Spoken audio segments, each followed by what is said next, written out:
vamos a entrar ya ahora a la querida mesa subversiva de los martes con nuestra querida Grucha, también con Alina Duarte. Mariana parece ser que tenía problemas, que ahí ya ve que en Morena casi no negrean, pues a Alina también haciendo esfuerzos para que se pudiera liberar un ratito. Y tenemos un invitado especial, un maxi abogado, David Peña, porque vaya de los temas que vamos a abordar, y si les podemos ir dando entrada también ya, mi querido Cristian, pues es la liberación de Julian Assange.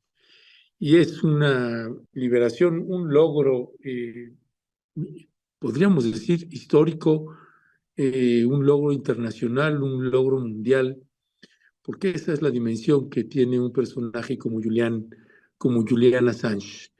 Y se cuentan, es muy raro contar con casos como este, ¿no? Es muy raro contar con casos en donde se logre la libertad, pues apenas uno lo puede creer. Ya se encuentra por aquí nuestra querida Ingrucha. Ingrid, muy buenos días. Hola, hola, buenos días. Aquí estamos. Como no trabajamos en Morena, tenemos la disponibilidad de estar. Sí, trabajan harto. Hay que decir, ese trabajo del Instituto de Formación Política es intenso, ¿ah? A los que dicen que no No, se hace nada, o sea, créanme que sí y muchísimo.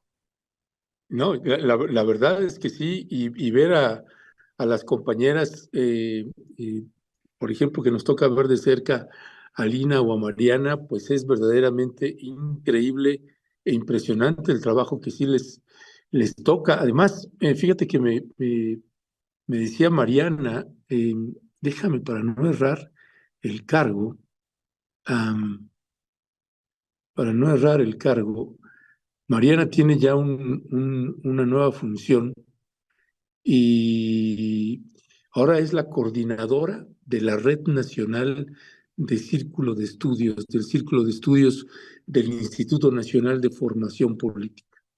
Es la coordinadora de la Red Nacional de Círculos de Estudio del Instituto Nacional de Formación Política, así que si la veíamos en friega, pues ahora la vamos a ver más, mi querida Ingrid. O sea, imagínate, eso, o sea, es coordinar a nivel nacional, ¿no? Si antes estaba trabajando intensamente, ahora ya 2.0, ¿no? Sí, sí, sí, y las dos nos estaban escribiendo hoy en la mañana también de las reuniones. Incluso Alina se va, no sé si salir o entrar, no sé cómo está ya ahí, ya me perdí los últimos mensajes, pero sí, están cargadas las compañeras, pero ahorita se va a incorporar en un ratito más, en un momento más, Alina. Hasta ahí me quedé, si no es así me corriges. Y también se va a incorporar David Peña. No sé si le mandaste la liga, mi querido Cristian, porque David también ayer en la noche nos estaba escribiendo, también muy interesado David en el caso de la liberación de Julian Assange, y así que pues tener también este ángulo jurídico en el marco del derecho internacional, pues otro dato también importante, y qué mejor que tratarlo con uno de los maxi abogados, mi querida Ingrid. Y te preguntaría además, pues ¿cómo ves este caso de la liberación? ¿A qué lo asocias? ¿Huele a campaña electoral? ¿Por dónde lo estás viendo?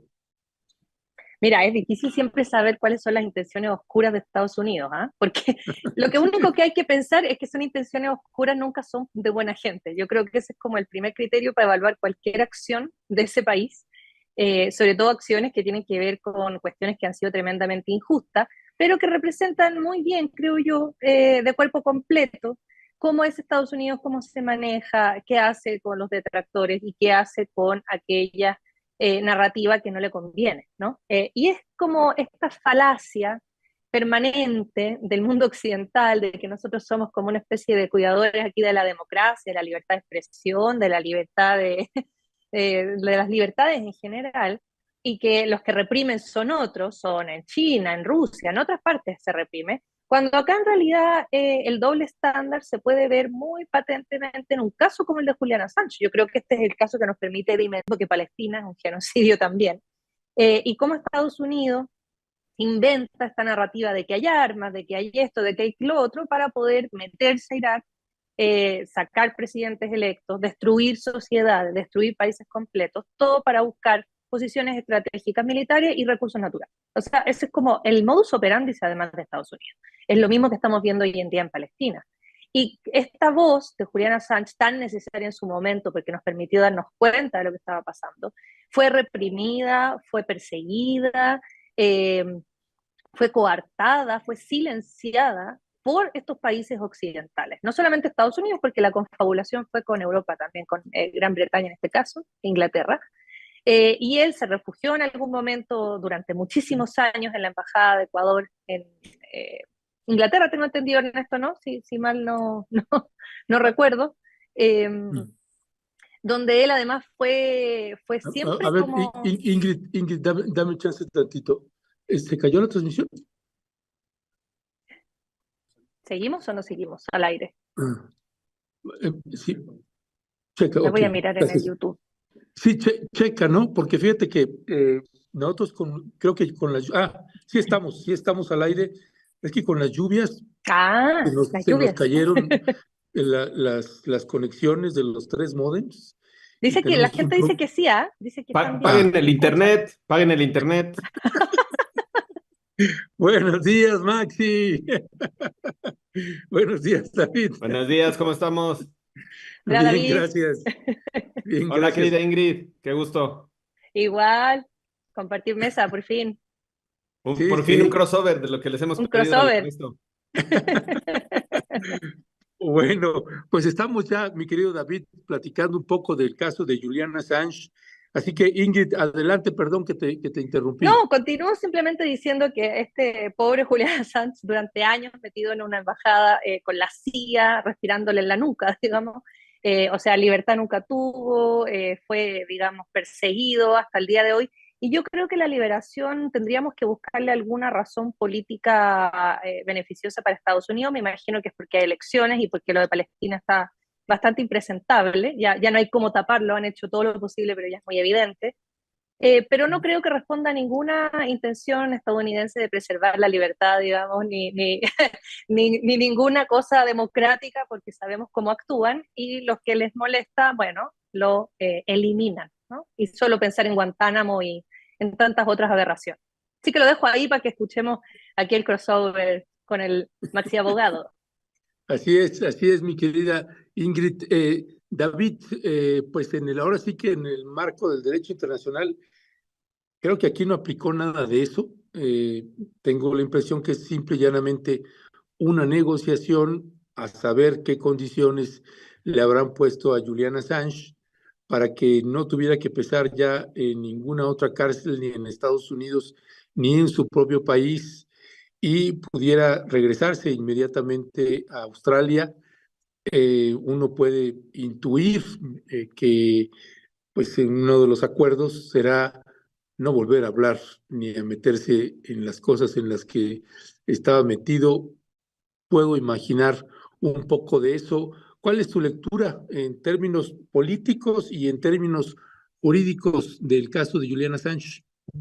Mira, yo creo que se juntan las dos. Justo es imposible analizar o pensar que no está ligado a la propuesta de lo jurídico a un análisis de lo político, o en el momento coyuntural político, como decía Ingrid, ¿no?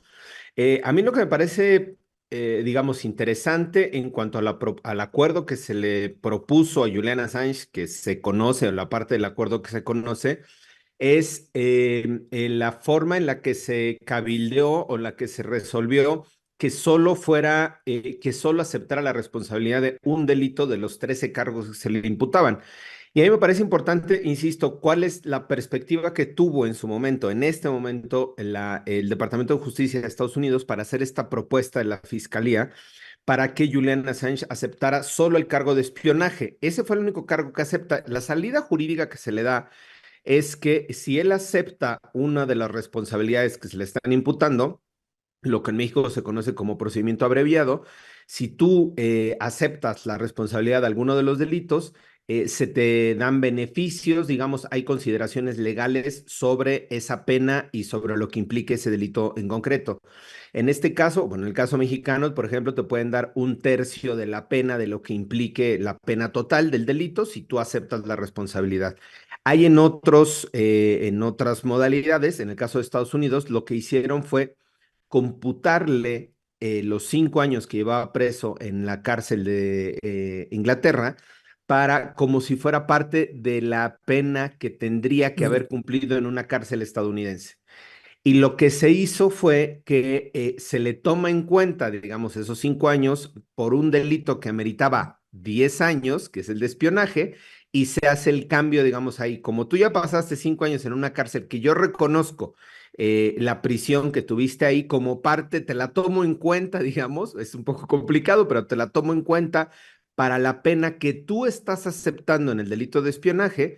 Por lo tanto, lo único que necesitamos es suscribir estos documentos, firmar estos documentos en el territorio estadounidense. Y ahí es donde entra, digamos, ahora lo chistoso que veremos el día de hoy, o entre hoy y mañana, porque Julian Assange tiene que ir a una de las islas todavía bajo protectorado estadounidense que están cerca de Australia para que vaya a ese lugar a suscribir el documento formalmente, este que se les dio, digamos, se le dio ahorita la posibilidad de que regresara a Australia con el compromiso de que se presentara a firmar este documento en territorio estadounidense. Como obviamente no va a ir a territorio estadounidense, pues va a ir a una de estas islas de nombre raro que no sabía yo que existían, que están cerca de Australia, que siguen siendo colonia, protectorado o alguna cosa estadounidense, a suscribir este documento para que en suelo estadounidense formalmente acepte la responsabilidad de este delito, del delito de espionaje, y eso le permita, digamos, pues ya literalmente ser una persona libre de la persecución de Estados Unidos. Y creo que, decía yo, no se puede pensar que la decisión en lo jurídico está desapegada de lo político, porque esto implicó meses de trabajo, de cabildeo político, de gestión del equipo jurídico en Estados Unidos. Yo veía hace poco el documental justo que presentó su papá de Julian Assange, que hizo este recorrido por varias partes del mundo, el documental muy bueno.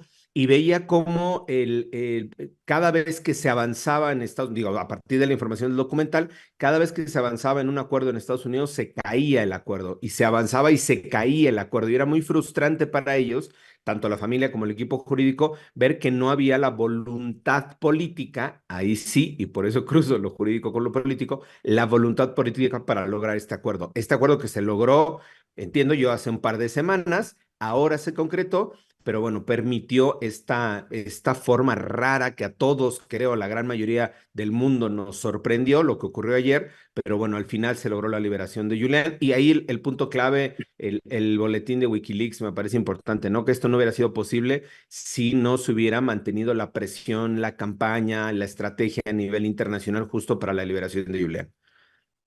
Ya, gracias, mi querido David.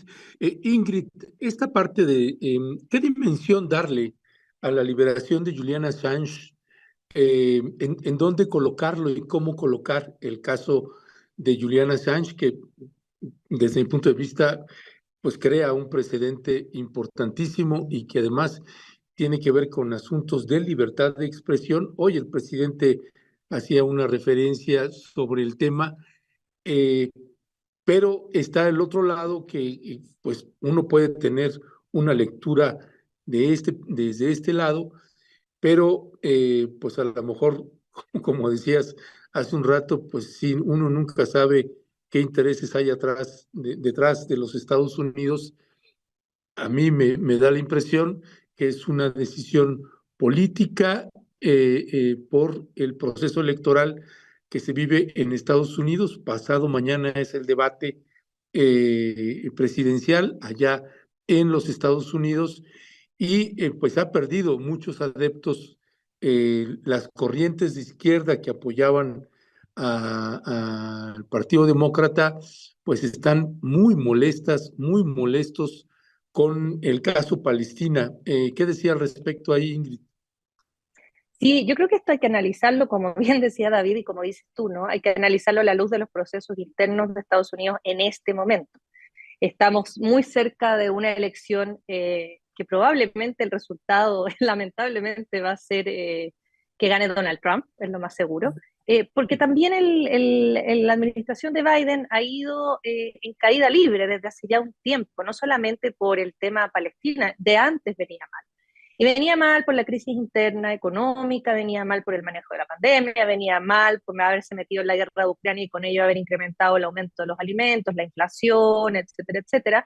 Entonces ya venimos de una administración que ha sido duramente criticada, con un presidente que además, y no, yo no quiero hacer ninguna crítica contra la gente mayor, pero se le ve que no está en sus mejores condiciones, digamos, ni de Sí, ningún sí. tipo. Hay unas imágenes donde el señor anda saludando fantasmas, digamos. Entonces, claro,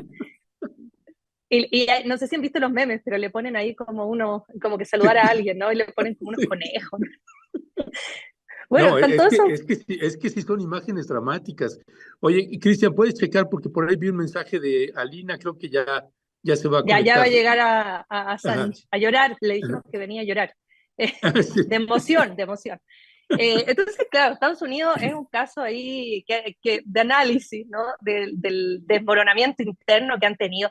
Es una sociedad además que está viviendo ya la decadencia del neoliberalismo, con muy mala calidad de vida, sin derechos los más básicos, digamos, la gente tiene bastante poco acceso a la salud, a la vivienda, a la educación, también tienen la crisis del fentanilo, pero antes tenían la crisis del opioides, entonces es una sociedad que viene con mucho desgaste, con una elección ahora que probablemente los demócratas van a perder. Y la van a perder no solamente por todo este desgaste anterior, sino que por Palestina, que ha sido realmente un caso, digamos, muy ya documentado, donde es innegable la injerencia estadounidense en una cosa que es ya un genocidio propiamente tal, llamado así por todas las entidades internacionales de los derechos humanos mundiales. Entonces, ante eso, claro, hay que hacer algún gesto, me imagino, para volver a traer las izquierdas, izquierda entre comillas, porque qué tan de izquierda se puede ser en Estados Unidos, ni tanto, es una izquierda moderada, donde claro, hay que traerla de vuelta al grupo de los demócratas, porque si no, realmente van a perder de manera muy estrepitosa. Por eso digo que el caso de Juliana Sánchez me parece paradigmático, por ser el caso de la libertad de expresión mundial, digamos, más reconocido, pero también tiene esta doble cara, ¿no? En el sentido que puede ser utilizado como herramienta para la elección, como de narrativa, ¿no? Para la elección. Y por otra parte hay algo que encuentro interesante, que no sé si David ahí nos puede ayudar, pero entiendo que él, al declararse culpable, bueno, primero que va a quedar absolutamente impedido de nunca más en su vida volver a hablar públicamente respecto de nada, porque esto es una cadena, digamos, en términos de comunicación absoluta. Y además no sé si esto sienta precedentes, porque además Estados Unidos funciona con este sistema de que los juicios que se van haciendo, digamos, van guardándose en una especie de archivero donde si en el futuro vuelve a haber un caso similar, se va a apelar a la resolución que tuvo este caso, donde él además se declara culpable de espionaje, ni más ni menos. Entonces, no sé si eso tendrá, digamos, un impacto en futuros juicios que puedan haber contra otros, digamos, defensores de derechos humanos y demás, apelando al resultado de este juicio de Juliana Sánchez. Ahí yo tengo la duda y le pregunto al Maxi, paso la pelota. A Bueno, ver. la contesto rápido. Mira, sobre el tema de las condiciones de la aceptación de la responsabilidad no se conoce en el acuerdo, no se conoce públicamente el acuerdo.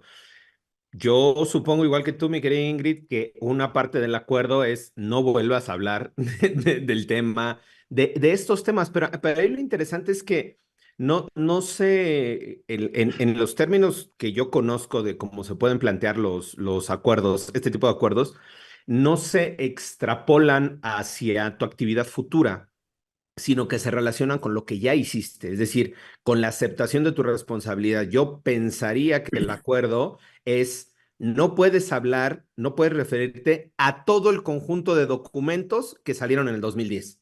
O sea, a todo el paquete Wikileaks 2010, todo lo relacionado con la información. Obviamente, toda la información que esté ligada con la información que a su vez obtuvo Chelsea Manning, que fue la fuente, digamos, original de toda la información Wikileaks, toda esa información no la puedes abordar, no puedes hablar de ella, no te puedes referir a ella. Incluso en algunos casos en Estados Unidos tampoco te puedes referir al propio acuerdo al que llegaste en Estados Unidos. Eso también puede ser un dato, porque a lo mejor solo nos vamos a quedar haciendo estas inferencias o estas suposiciones nosotros o conjeturas en el aire porque no vamos a conocer, y es una posibilidad que no conozcamos el acuerdo porque hay acuerdos que se suscriben bajo la base de la confidencialidad para proteger ambas partes, digamos, ¿no? Para limitar ambas partes. Y sobre el tema del precedente, tiene aplicaciones en contra del propio Julián hacia un futuro. Si Estados Unidos quiere volverlo a acusar de alguna otra cosa, sí tiene un precedente adverso o en su historial, digamos, que ya tenga estos antecedentes de haber aceptado la culpabilidad.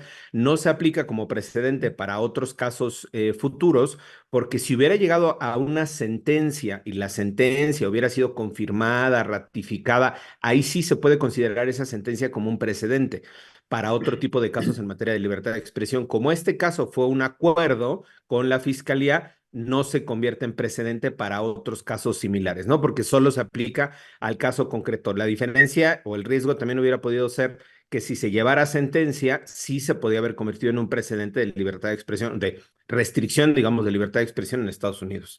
No sé si respondí, mi querida Ingrid. Sí, perfecto, querido Maxi abogado. ¿Ya Yo ves? creo que Ahí déjalo. ¿Sigue Ernesto va Ernesto? para afuera. Sí, ¿Sigue parece Ernesto que ahí? está ahí. Perdón. Sí. Sí, sí, está Sí, ahí, sí, está ya ahí. lo vi. Sí, sí. Perdón, Ernesto, ahora sí, coméntanos. Discúlpanos, sí, por tomarnos el Así, programa. así es la mesa de los viernes también. Ahí Jesús y Héctor se ponen a hablar y ahí los dejamos y Violeta y yo nos vamos a tomar un café, regresamos y ahí sigue.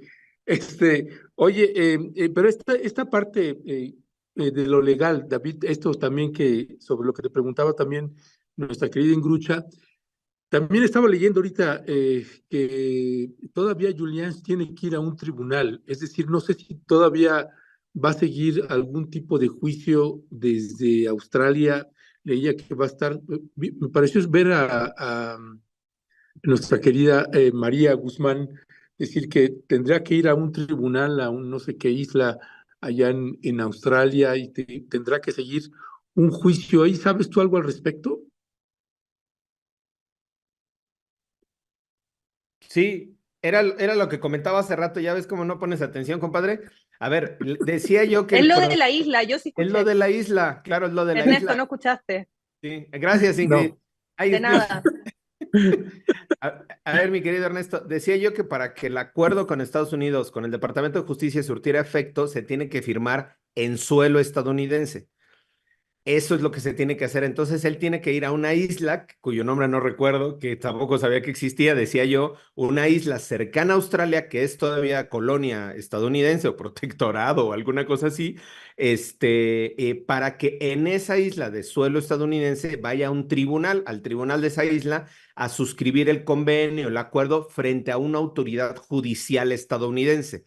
Digamos, es un procedimiento, pero para que tenga validez ese documento, el acuerdo al que se llegó con el Departamento de Justicia se tiene que suscribir en el suelo estadounidense frente a una autoridad estadounidense. Y como no tienen extraterritorialidad, bueno, formalmente no tienen extraterritorialidad los jueces estadounidenses, se tiene que ir a un tribunal estadounidense en esa isla a suscribir el convenio. Pero hasta lo que se tiene de información es solo, digamos, la formalización de ese acuerdo en este tribunal de esta isla cercana en Australia, pero no es continuar con el proceso, sino suscribirlo ahí, digamos, ratificarlo frente a una autoridad judicial. Ya, gracias por repetirlo, mi querido David. Bueno, les comento, estamos acá en el estudio con un hilito de internet vía cable, que no sé cómo demonios estamos transmitiendo. Yo estoy conectado con mi celular, entonces hay cosas que no estoy viendo y estoy tratando de transmitir como podamos, porque no sé qué demonios pasaba aquí con las lluvias, pero tenemos los tres módems prácticamente caídos. Este, pero bueno, si les parece, mi querida Ingrid y mi querido David, pasaríamos al siguiente tema, salvo que quieras añadir algo más. Y no sé también si me comentas, Cristian, qué pasó con Alina, porque vi que escribió que no sé si se iba a conectar o si ya no podía conectarse, si me puedes decir qué pasó ahí. Perdón, ya el chat nos dio la información. Las Islas Marianas del Norte se llaman. Eso. Sí, gracias, Pero ¿por gracias, qué chat. Estados Unidos tiene islas por allá? O sea, dejen de robar Marianas del Norte, territorio. pues, Marianas del Norte. pues no, ni idea. Básicamente, Julián tiene que ir y firmar un papel, ¿no, David? Sí, Eso es todo. exacto. En territorio estadounidense, en esas ¡Pum! islas, frente a un Isla, juez. papel, chao. Exactamente. Híjole, Dale, yo no me daría terror pensar que voy a ir a un imagínate. territorio gringo. Sí, que te cambien la decisión y que luego ahí se lo pepenen. En fin, es parte de las inmoralidades en las que podría actuar un país como los Estados Unidos. Pasando al siguiente tema, mi querido David y mi querida Ingrid, pues es todo pues estas protestas que hemos visto de le decía el presidente Loroña, de Gerardo Fernández Noroña, porque pues no le dieron el papel que él quería tener dentro de la Cámara de Senadores, así que trae ahí un desaguisado también con Adán Augusto y con Ricardo Monreal. Claudia Sheinbaum medio salió al quite y creo que ahí se están dando unos golpeteos bastante interesantes. Así que si les parece, vamos a escuchar a Fernández Noroña decir pues que se respeten los acuerdos. Esto fue lo que dijo, parece ser que luego le bajó 2 rayitas, pero esta es la protesta esencial que está haciendo Fernández Noroña. No es el tema que yo esté o no en el gabinete. No es el tema, ¿eh? Más, yo lo que estoy planteando es que se haga una encuesta para ver quién coordina el Senado, si Adán Augusto o yo. Porque como dicen que estamos empatados, porque hay quien dice que yo estaba en el tercer lugar, yo quedé en tercer lugar, y hay quien dice que él, pues que se haga una encuesta y punto. Y ya, resuelto. Y si me invita o no me invita, eso es, hubo acuerdos, se deben cumplir, y si no se cumplen, pues se toma nota y punto. Y vámonos para adelante. Yo no voy a dejar de recorrer el país, no voy a dejar de estar en la lucha, no voy a dejar de estar en el compromiso, no estoy de dejado. Ya he planteado muy claro mi posición, no se malentienda que yo estoy de acuerdo en que me atropellen o me traten de manera incorrecta, no es así. Porque es cierto que de repente dices, oye, cabrón, al sexto lugar lo mandas a coordinar la Cámara de Diputados a Monreal, con toda la mala fama, con todo el cuestionamiento, con toda la desconfianza que el pueblo y el movimiento le tiene, cabrón. Y va a coordinar la Cámara de Diputados. Quien quedó en cuarto lugar con todo lo que la campaña quiso, no voy a repetir, a coordinar al Senado. Marcelo, que regateó un tramo largo, el liderazgo de nuestra compañera virtual, compañera presidente Claudia Sheinbaum Pardo, Ricardo Jaramillo, a la Secretaría de Economía. Y yo, buenas tardes, que esté usted muy bien. Ups. Pues bueno, mi querida Ingrid, ¿qué decir al respecto? Este es como el chismecito político de estos últimos días. Sí. Noroña es genial, a mí me encanta porque sale con estas cosas, no respeta nada, le da lo mismo, pero además es un tono como no agresivo, ¿eh? Es un tono casi como ya bueno. Es como pasivo-agresivo, ¿no? Sí. Es pasivo-agresivo en su irreverencia, que es una característica que a mí igual me encanta, la irreverencia que tiene es pasivo-agresivo, así como que te lo va soltando, pero De sí, a poquito, te da tus llegues, sí, te da tus llegues. está como tirando sus dardos, pero escondido en esta cosa. No, pero además está como medio depre, ¿no? Así como, bueno, ya, así como estoy acostumbrado a que me pasen por encima, ¿no? Haciéndose la víctima. Pero es que, bueno, es cierto lo que reclama. Yo creo que es un reclamo sumamente justo el que está haciendo Noroña, porque efectivamente aquí había un acuerdo. Recordemos de que en la elección, digamos, en estas encuestas, primarias tendrían que haber sido, pero bueno, las encuestas que se hicieron en Morena donde compitió Claudia Sheinbaum, con Marcelo Ebrard, con Monreal, Adán Augusto, este señor Velasco del Partido Verde y Noroña, se suponía que, bueno, todos firmaron un papel y ese papel decía que según el lugar donde salieran era el cargo que iban a tener en un futuro gobierno. Por supuesto que los primeros dos, digamos, uno iba a la coordinación del Senado, el otro iba a la coordinación de la Cámara de Diputados y así iba bajando, ¿no? Y aquí hay varios problemas. Un problema es, bueno, ¿y quién sacó este famoso tercer lugar? Porque también ahí se disputa. ¿Fue Adán Augusto, fue Noroña? Noroña dice que fue él, que creo que es la verdad, pero para argumentar de que Adán Augusto esté considerándose o lo están considerando para el Senado, para la coordinación del Senado, dicen que Adán Augusto habría superado a Noroña. Entonces, ahí hay todo un enredo que tienen adentro, que yo ayer estaba sondeando gente de Morena para preguntarles, bueno, a ver, ¿y esto por dónde va? O sea, ¿por qué Noroña nunca lo consideran? Siendo que es alguien que, bueno, habla, su gran cualidad, diría yo, es la oratoria. Él habla, es como un asambleísta nato, ¿no? Tiene una muy buena capacidad. Entonces, ¿por qué no va como a una vocería, por ejemplo, de Claudia Sheinbaum, o por qué no iría a una coordinación? Y me dicen que, claro, lo que pasa es que Noroña tiene esta cosa irreverente que le gusta a David, pero que en la política es un poco complejo, porque es una cabra en una cristalería. Pues. Decía Ale también, es un demonio de Tasmania. Pues. Un día está todo bien y al otro día es capaz de estar ahí en el Senado diciendo, Monreal es un traidor y tienen que sacarlo. Entonces, sí, es alguien que se puede, digamos, de un momento a otro ir. Esa es como una cosa que tiene en contra. Otra cosa que tiene en contra es que no tiene mucho trabajo político más allá de ser alguien que hable, es decir, él no ha ejercido un cargo concreto de ejecución de acciones y actividades políticas, sino que más bien él siempre está en estos lugares donde él habla, entonces no sé qué capacidad, no se sabe qué capacidad tenga real de coordinación, ejecución, etcétera. Y por otra parte, tiene el gran tema de que él es del PT. Y a uno se le olvida eso muchas veces, porque uno dice, claro, Morena, Noroña, pero Noroña en realidad es de este partido, que es un partido como el Verde, ¿no? Estos partidos lastres de Morena que viven de estos, o sea, el PT no es más que Noroña, es Noroña, digamos.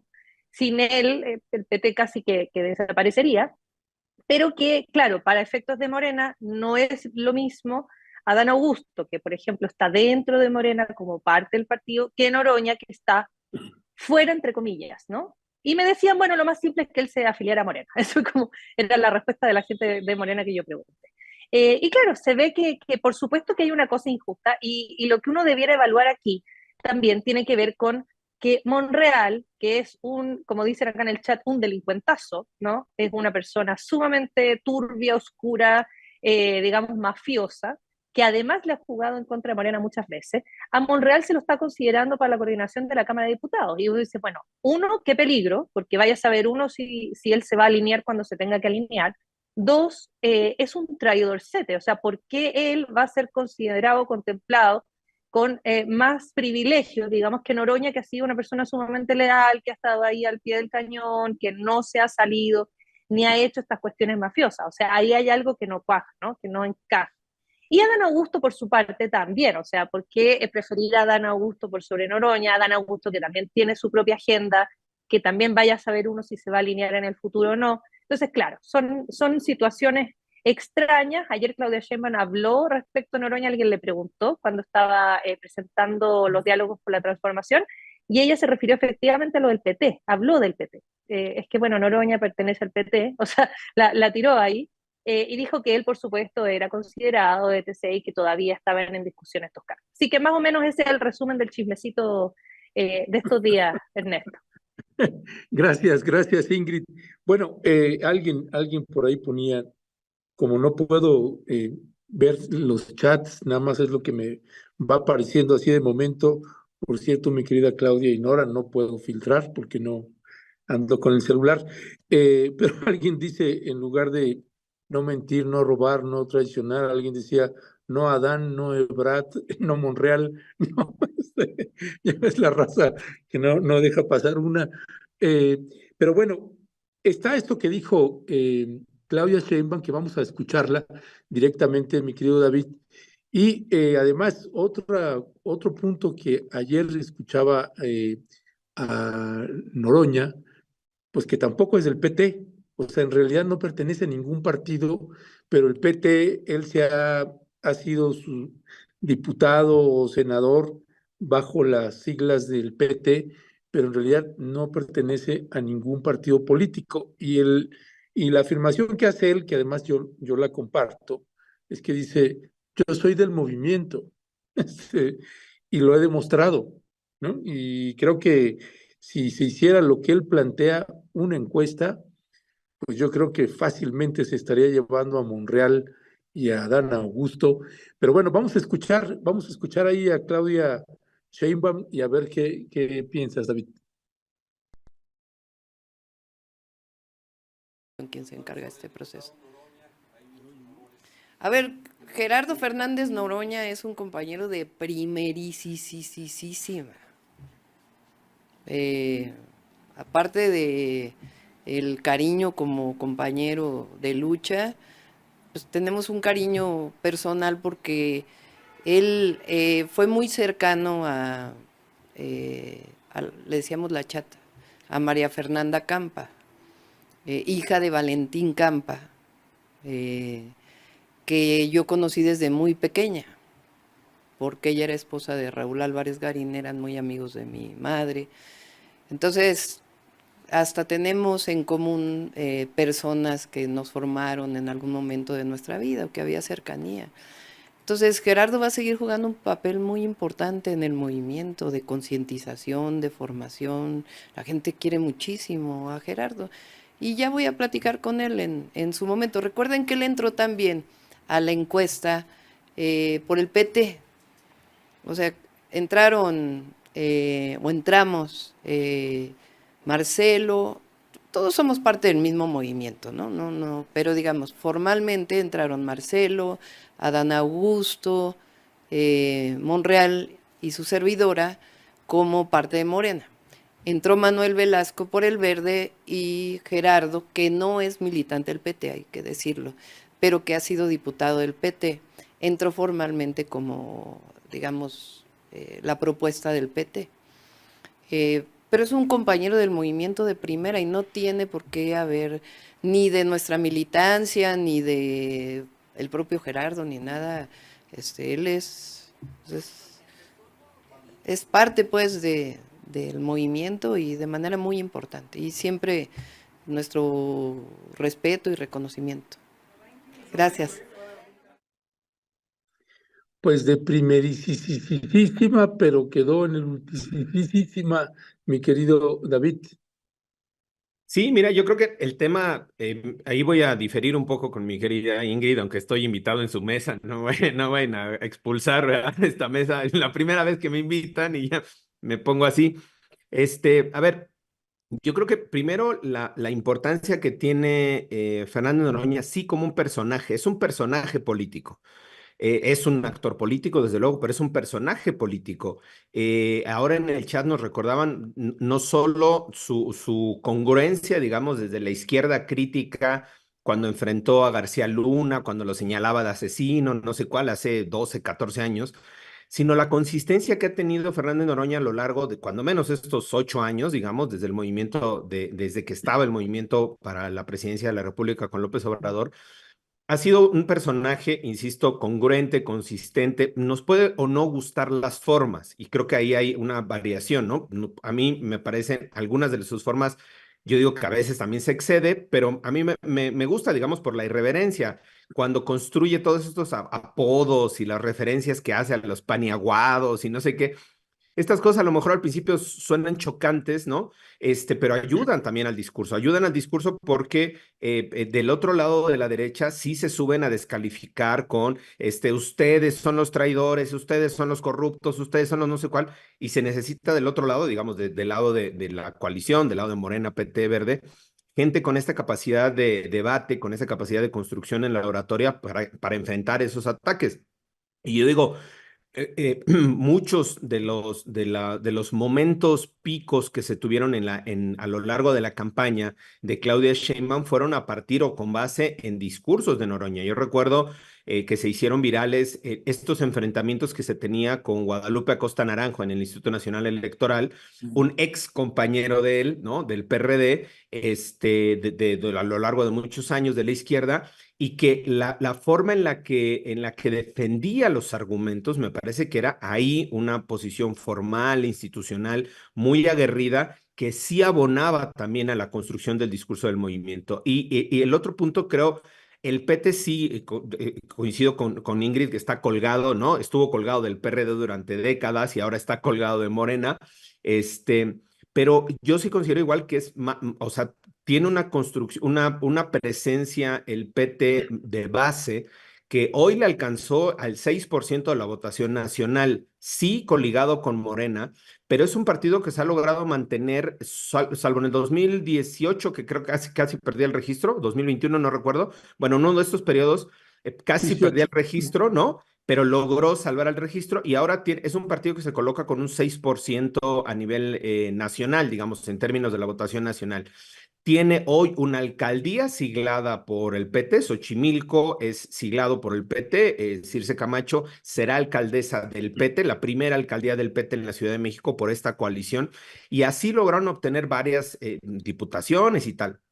Es decir, es un partido que ha logrado mantenerse, digamos, con una presencia, pero que sí se le ve también mucho más cercano a la gente y al movimiento que al Verde, por ejemplo. O sea, si vamos a hacer en esta comparativa, digamos, no estamos haciendo la comparativa, pero si fuésemos a hacerla en términos de qué partido tiene una posición mucho más ideológica, discursiva, cercana a la construcción del movimiento de regeneración nacional, es el PT. Y sin embargo, el Verde, creo yo, todavía no sabemos, pero va a tener un espacio en el gabinete. Omar García Harfuch fue siglado por el Verde, llegó al Senado por el Verde, y bueno, con todo respeto, o sea, Omar García Harfuch lo va a tener en el gabinete Claudia Sheinbaum, cuando lo que aportó, pues literal, no es hacer una crítica, pero lo que aportó al movimiento, pues fue su presencia, literal. O sea, yo no conozco ningún trabajo de él, sí, como secretario de Seguridad de la Ciudad de México, pero ningún trabajo político, ningún trabajo discursivo, ningún trabajo cercano al movimiento, más que su presencia en la campaña. Por eso creo que me parece que el trato sí es un trato injusto hacia Fernández Noroña, y que sí denota mucho. También me preocupa que este tipo de acuerdos no se están respetando, porque le pueden ir generando pequeñas grietas, yo no diría de ingobernabilidad, pero pequeñas grietas, pequeñas fisuras digamos, a la composición del gobierno y de la forma de gobierno de Claudia Sheinbaum al arranque o en estas semanas, meses antes de arrancar. Y creo que las cámaras van a ser muy importantes, fundamentales para todas las reformas, Cámara de Diputados, Cámara de Senadores, y sí, me parece igual, el que quedó en último lugar fue Monreal de las encuestas, incluso por abajo del Verde, o sea, incluso por abajo Quedó más Manuel. abajo que Velasco, ¿en serio? No me quedó abajo acordaba de de eso. Velasco, quedó abajo de Sí, Velasco, con Qué 2 puntos, patético. o sea, 2 décimas de punto por abajo de Velasco, y le toca coordinar la Cámara de Diputados. Ahí sí tiene sentido Noroña. Dice, oye, pues yo quedé en tercero, en cuarto, órale, pero ¿por qué pones al sexto, que fue el último, como coordinador de la Cámara de Diputados? Eso es lo que no tiene lógica en términos de los acuerdos, ¿no? Sí, y bueno, además me parece que Ricardo Monreal pues quiso ser candidato a la presidencia de la República, no se le hizo, y estuvo apoyando a Ebrard, tampoco se le hizo, metió a su hija como candidata a la alcaldía, tampoco se le hizo, todo le salió mal y al final quedó en sexto lugar en la contienda para la presidencia, en la contienda interna, y lo único es que ahora le dan esta coordinación, pues a ver qué acuerdos políticos llegaron ahí. Yo me gustaría también colocar un ángulo que me parece que no hemos colocado, Ingrid y David, y que es la normalización que tiene la clase política y seguramente nosotras y nosotros como sociedad civil también. Yo, ahora que escuchaba, ayer en la noche que estaba escuchando este video de Fernández Noroña, y luego vi un fragmento de la entrevista que le da a Julio Astillero, eh, y cuando escuchaba a Noroña, dice, bueno, pues es que si yo soy el sexto, entonces tú tienes una senaduría plurinominal o una diputación, y tú tienes otra senaduría, y el otro tiene una diputación, y tú vas a dirigir la Cámara, y dices tú, joder, ¿no? Pues en qué país, cómo funciona nuestro sistema político electoral, que todo lo deciden allá arriba, ¿no? Y nosotros lo tenemos completamente normalizado y ellos muchísimo más, ¿no? Que es una elección, el pueblo te eligió como senador, como senadora, como diputada, como diputado, pues naranjas, ¿no? Llegan a acuerdos ahí, tienen estas reparticiones que además ni siquiera se las respetan. Me parece que Noroña se condujo de una manera mucho más ética e íntegra que los otros, y como bien señalaba Noroña, y Ebrard le dan la Secretaría de Economía, que también no hemos como hecho mucho escándalo en esa parte, pero también me parece verdaderamente tremendo, además de alguien que realmente le peleó y le dio golpes bajos a Claudia Sheinbaum de todas las maneras posibles, y hasta que finalmente pues agachó el pico y dijo, sí, señora presidenta, aunque había dicho yo no le voy a hacer caso a esta señora, pues al final sí le está haciendo caso, pero con algunas negociaciones. Pero tengo este sabor, Ingrid, David, de pues que permitimos todo esto, ¿no? Ingrid. No, tienes razón. O sea, está normalizado, porque de hecho, si yo lo comparo con Chile, que tampoco es ningún bastión de la democracia, ni mucho menos, pero si uno compara, digamos, no existe una repartición de cuotas tan, al menos tan literal, ¿no? Quizás, por supuesto, siempre hay acuerdos, toda clase política hace sus acuerdos en lo oscurito y eso en el país que sea. Solo que acá es muy evidente, ¿no? Es como, bueno, hay un papel, para ti esto, para ti esto, para ti esto, para ti esto. Ahora, lo de los pluri tampoco ayuda, porque esas son designaciones. Oye, te voy a dar una senaturía y vas a ser senador pluri, nadie te votó, pero no importa, toma, aquí tienes un cargo. O sea, tampoco ayuda que uno pueda disponer de cargos del Congreso no votados que tú puedas repartir así como por cuota, ¿no? Eso también es algo medio cuestionable. Se entendía cuando había minorías en el Congreso y era la época del PRI, etcétera, pero hoy en día, claro, suena como a una repartija es medio compleja, porque ahí sí debieran ser todos los cargos votados, ¿no? Sobre todo porque son los representantes del Poder Legislativo, ni más ni menos.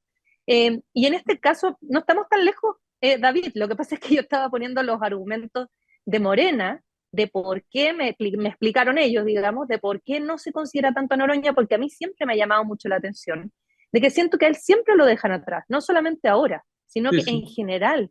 Y me parece que de todos los perfiles que rodean a la 4T, yo diría que es el más a la izquierda, ¿no? Es el que está más en el lado que Sí, ideológicamente sí. debiese empujar hacia la 4T, ¿no? Y quizás ese es el problema, porque Ebrard sería el otro lado, ¿no? El otro extremo. Yo lo ubicaría en un centro medio neoliberal, al otro lado, y Ebrard sí y Noroña no. Y ahí es cuando uno se da cuenta que la 4T o que este movimiento Morena, que es un frente amplio que abarca una cuestión que va desde la izquierda hasta casi rozando con la derecha, porque el Partido Verde está ahí en el límite, quizás a veces prefiere más perfiles que sean de centro-centro-derecha. Y no sé si eso tiene que ver con la posibilidad de manejar este país tan complejo. No sé si tiene que ver con esto de dar señales a los mercados, y por eso la reunión con BlackRock, y por eso Marcelo Obrar Economía, y efectivamente el mercado se calmó y efectivamente el peso volvió a su precio que tenía antes de la elección. No sé si son estrategias para convencer a la casta empresarial, o derechamente a Morena le da miedo tener perfiles tan de izquierda, tan visibles, porque Noroña es alguien que va a poner siempre, como bien decía David, no es alguien que dice las cosas, entonces él si considera que hay algo que no está bien o que está muy como hacia la derecha, lo va a decir públicamente. Y quizás le tienen miedo a esa hiperhonestidad y le tienen miedo a esta cosa como más de izquierda. Yo siento que va quizás por ahí el tema. Que no pinta para bien ese tema específicamente, porque además se están saltando los acuerdos. O sea, eh, por mucho que hablen de papeles firmados y de cuotas, esas cuotas tampoco las están respetando. Monreal no debiera ir a la Cámara de Diputados de coordinador. Monreal es una persona tremendamente además peligrosa para Morena mismo, porque uno no sabe en qué momento esa veleta se va a ir con quién sabe quién.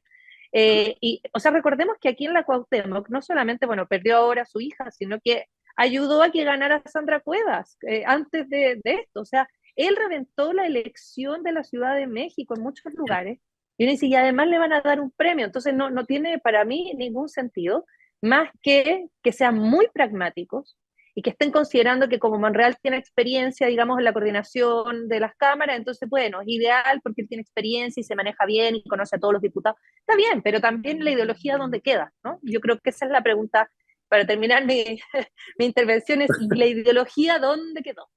Oye, Ingrid, y ahora sí que retomando un poco tus expresiones, y además otro punto que llama la atención es que en este debate, esta pugna, pues es entre puros señoros, como dices tú, ¿no? No, tu micrófono. Puro señoro, puros Sí, señoros. sí, sí, David, tengo No, la perdón, impresión, nada sobre más, eso, sí, dime. sí, ahorita lo complementas. Yo nada más cerraría este punto para darte la palabra, pues que en el caso de estos funcionarios y estos pleitos que se están teniendo, pues tengo la impresión que Noroña, pues lo que pasa es que el perfil de Noroña, como dice Ingrid, pues está más a la izquierda de lo que está Morena. Sí, sí, yo coincido con Ingrid ahí en el tema de la posición de izquierda de Noroña y yo creo que justo por eso Morena le convendría tenerlo más cerca. O sea, porque se convierte en una voz crítica, en una voz que puedes jalar, o sea, que puedes sumar, que puedes hablar con él y decirle, oye, bájale 2 rayitas, ¿no? Yo recuerdo en posicionamientos que ha tenido, sale, brum, y 2 días Sí, después, brum, le baja 2 rayitas, ¿no? O sea, es un tema como modula, digamos, ¿no? La posición. Me parece que puede, o sea, se puede tener ese diálogo con él, construir. Y ahí hay una expresión, Anabel nos decía en el chat y nos decía, no, podríamos denominar que la actitud que está teniendo Noroña es chingaquedito, ¿no? O sea, la expresión es chingaquedito, ¿no? Yo decía pasivo-agresivo en una construcción así muy es más precisa psicológica, esa, ¿no? David? Sí, sí, es Sí, más precisa. y a la vez nos decía, es chingaquedito, y me parece que la expresión se entiende bastante bien. Sí a mí me parece que es una posición crítica, él eleva la posición de mi caso, o sea, su caso de él personal, a los acuerdos se respetan, se tienen que respetar los acuerdos, y me parece que esa es, digamos, una forma también de darle, sí, un chingaquedito, o sea, de darle un golpe a Morena, ¿no? De darle un golpe a Claudia Sheinbaum, un golpe, un raspón, digamos, porque forma parte de esta idea de cómo se va a construir el gobierno. Y yo ahí sumaría a esta parte que dice Ingrid al final, en donde se necesita un perfil conciliador que sepa llegar a acuerdos, que sepa construir consensos en la Cámara de Diputados con 385 diputados. ¿Para qué? Mm, O sea, es claro. mi pregunta. Yo pensaría en un perfil mucho más conciliador en Cámara de Senadores cuando te faltan 3 senadores para la mayoría calificada, o 4, ¿no? Ya no supe cómo quedó al final, Bueno, 3 o 4. en el Senado les faltan dos. Bueno, 2 o 3, bueno, pongámosle, ¿no? Ahí la claridad, digamos.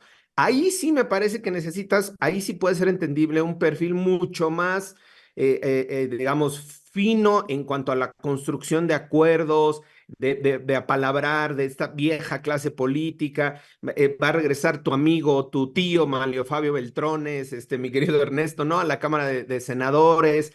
Entonces, ahí sí necesitas un perfil o un personaje con un perfil de diálogo mucho más de construcción de acuerdos. Ahí entendería yo en el Senado, porque necesitas esos 3 o 4 votos para cada votación de mayoría calificada.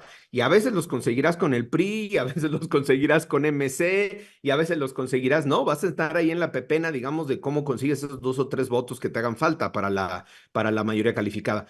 Pero en Cámara de Diputados que tienes, o sea, 380 y tantos diputados, o sea, ¿por qué pensar en la necesidad de un perfil de Monreal? Lo que necesitas es alguien que ponga orden, que tenga estructura, que tenga experiencia. Puede ser cualquiera o cualquier otro de las compañeras o compañeros diputados que han sido elegidos, ya sea vía directa o plurinominales, pero que tengan esta capacidad de generar los acuerdos, los consensos. Monreal en sí mismo llega ya con una descalificación interna al interior de la propia Cámara de Diputados. Tan es así que en la semana pasada que se proponía o que se pensaba en que pudiera ya, digamos, plantearse esta posición de que fuera él el coordinador de la Cámara de Diputados, se ha venido yo no diría campaña, pero una fuerte presencia en medios de comunicación de opinión pública, de gente, de militancia criticando a Monreal. Es decir, ya se ha generado una ola de posicionamientos, incluyendo al propio Noroña, de cuestionar a que sea Monreal el coordinador de la Cámara de Diputados, el coordinador de la facción parlamentaria en Cámara de Diputados. Y creo que hay que no sumarnos, pero entender que estas voces son también voces del movimiento, son también voces de Morena y son también voces que no van a estar de acuerdo con que llegue Monreal del 6º lugar de la encuesta y ya llegué, vengo a conciliar. Pues, ¿a conciliar qué? Tenemos 380 votos, o sea, siéntate ahí, ya nada más digan en qué sentido votamos, discutamos, punto. O sea, insisto, no tendría lógica el pensar que Morena estaría buscando un perfil con esta característica de conciliar, llegar a acuerdos, cuando menos en Cámara de Diputados, pues van a tener la mayoría simple, pero riéndose, y la mayoría calificada, quizá no riéndose, pero sí descansando. O sea, tampoco necesitan tanto esfuerzo para lograrlo, ¿no? Creo que ahí no se justifica este perfil y más bien sí se suman mucho más críticas, cuestionamientos al perfil de Monreal dirigiendo o posiblemente dirigiendo, porque alguien nos corrigía en el chat, todavía lo no han nombrado, no sé qué. Bueno, corrijamos, ¿no? Como posible coordinador de la fracción parlamentaria, virtual posible coordinador Eventual. de la fracción parlamentaria de Morena en la Cámara de Diputados, ¿no? Ya, bueno, pues mi querido David, mi querida Ingrid, muchísimas gracias. Nada más les preguntaría, como para cerrar, ¿tienes, mi querida Ingrucha, algún pronóstico de los nombramientos que hará Claudia pasado mañana? El próximo jueves, ahí viene la segunda tanda de secretarios y secretarias de Estado. Seguramente será otra vez 3 y 3. ¿Hay alguien que consideres que ya sea casi firme? Sí, Harfuch. O sea, si hay alguien que uno tiene que decir va a ir a la Secretaría de Seguridad, va a ser Harfuch. Yo creo que ese es como el más seguro. No sé qué rol tendrá también Rosa Isela, que creo que es alguien que va a estar seguramente en alguna parte del gabinete. Esas dos personas creo que son como muy fijas. Eh, y fíjate que yo lo que encuentro interesante, Ernesto, es que estos primeros nombramientos fueron todos perfiles muy similares y siento yo que fue muy como un mensaje para calmar a los mercados, para estabilizar el peso, para que se tranquilice la casta empresarial, y por eso se eligió a 6 personas de una edad bastante avanzada, no hay problema, tienen experiencia, pero sobre los 60. Creo que la menor tiene 65 años, 70 años, de ahí para arriba. Y además, donde existen 3 ex cancilleres, por cierto, by the way, están ahí en las primeras 6 nominaciones. Y eso tiene que ver, yo creo, con lo que se viene, ¿no? Trump, etcétera. O sea, todo lo que va a hacer, digamos, la vinculación hacia afuera que va a tener que México en los próximos años. Y estos perfiles iniciales yo siento que tuvieron esa lógica de dar un mensaje. No sé si, porque todo el mundo está diciendo, bueno, así va a ser el perfil de de todo el gabinete. No lo sé y no creo. Yo creo que simplemente se escogió un perfil específico para tranquilizar a los mercados porque estamos con una reforma del Poder Judicial y un montón de cosas pasando al mismo tiempo. Y probablemente vamos a ver un cierto movimiento de perfil. Yo creo que van a venir personas más jóvenes probablemente, personas igual van a haber algunas nominaciones más controversiales, como la de Harfuch, que se sabe que va a ser controversial, se sabe que no es algo que todo el mundo esté de acuerdo. Entonces, pienso yo que en estas que faltan, digamos, vienen cosas que van a ser más complejas. ¿No? Perdón, ahorita sí estamos caído. Bueno, ya estamos de vuelta. Ok, gracias. Tuvimos Pero- ahí se cayó la señal, pero regresamos. Yo creo que Harfuch igual va a estar. A mí me parece va a ser interesante la decisión de bienestar. Esa me parece que va a ser muy interesante porque siguiendo el proyecto de continuidad del presidente López Obrador, la lógica sería mantener a Ariadna Montiel, un poco en esta lógica de continuidad de los proyectos, tal. Pero Estela Damián me parece que es una persona mucho más cercana a Claudia, que ha trabajado en la Ciudad de México, que tuvo un gran trabajo en la Ciudad de México, que ha sido reconocida incluso por ella en diferentes momentos, y me parece que ahí va a ser importante, digamos, esta definición sobre bienestar. No sé si entra en este paquete de los 6 el tema de bienestar. Yo pensaría que siguiendo la lógica de Ingrid, el primer paquete fue generar estabilidad y tranquilidad. Y el segundo, a mí me parecería que tendría que ser el mensaje a la gente sobre los programas sociales. O sea, tendría que ser el segundo paquete, este segundo paquete, que se diga, miren, los programas sociales van a continuar, se van a ampliar, se van a crecer, no, porque fue, creo que, no, a ver, no creo, las encuestas y los resultados dicen que fue el punto nodal de crecimiento de Morena y de la exponenciación de Morena en la elección fue la forma de aplicación de los programas sociales, ¿no? Entonces, yo pensaría, siguiendo esta lógica, que el primer mensaje era cálmense y el segundo mensaje es continuemos, ¿no? O sea, como sigamos. Y entonces ahí va a ser muy interesante cuál va a ser la definición en el tema de bienestar. Creo que ahí va a ser un tema interesante. Y el otro yo también subiría, creo que Claudia en esta lógica de edad va a bajar un poquito el rango de la edad y va a estar incorporando, creo yo, a gente que ha estado cercana con ella del CEU, de este movimiento de estudiantil. Hay varios perfiles. La revista Zócalo sacaba el mes pasado, antes de la elección, un listado casi de 30 perfiles de gente del CEU cercana a Claudia Sheinbaum que están en diferentes puestos de la administración hoy de la Ciudad de México, y creo que va a ser importante también porque es un bloque de generacional distinto, 58, 60 años, un poquito abajo de la franja, digamos, que se tiene hoy de los nombramientos, pero creo que va a ser interesante ahí también ver estos otros perfiles que se estén incorporando al nuevo gabinete. Y bueno, ahí Renata Turren también es una de las que Esto suena, te iba a ¿no? decir. Renata Turren es ahí sí hay generacional, una brecha generacional, y Renata creo que suena también en algunas de las postulaciones para ser, no recuerdo si secretaria, creo que sí, parte de la secretaria del gabinete o del gabinete ampliado, no recuerdo la propuesta, pero ahí también puede ser que nos salte por ahí esta buena postulación.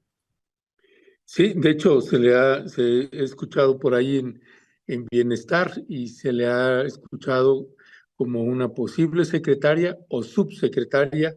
Ya estaremos viendo. Por lo pronto, pues ahí están los pronósticos.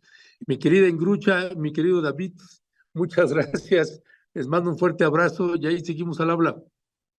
Muchas gracias. Tremendo Gracias a crossover, ustedes. ¿ah? Hay que repetirlo, hay que repetirlo. Gracias a Ingrid por Eso. permitirme estar en su mesa. No, así si te digo que olía, yo estaba viendo los mensajes y dije, esto huele a Ingrucha, esto huele a No, Ingrucha. prometo que yo no hice ninguna confabulación, lo juro, lo juro. Bueno, No, si este no es confabulación, al contrario. Mi querida Ingrid, mi querido David, un Un abrazote a los dos. abrazos. abrazo. Muchas gracias. Adiósito. Gracias. Gracias, gracias, chao. Bueno, pues hoy tuvimos una mesa muy particular. Además, fíjate, ya se me olvidó comentar ahí con Ingrid, pero bueno, pues estábamos hablando de que si Noroña estaba más a la izquierda que Morena, pues qué lástima que no estaba ahí también Mariana y Alina, porque hubiera sido bueno también escuchar, hubiera sido tan bueno escuchar eso, escuchar el punto de vista de ellas. Pero bueno, le comento, estoy en mi caso, eh, estoy en la comunicación con el equipo, pero no puedo leer los comentarios que usted nos está haciendo, así que salvo lo que me aparece ahí, que me ayuda nuestra querida Nora o nuestra querida Claudia, pero solamente los puedo ver así de pasada, no puedo detenerme a verlos porque estoy transmitiendo desde mi celular, por un lado, y con la cámara que está conectada en la computadora, que sí tiene un poquito de señal, así que es una transmisión esta un poco particular.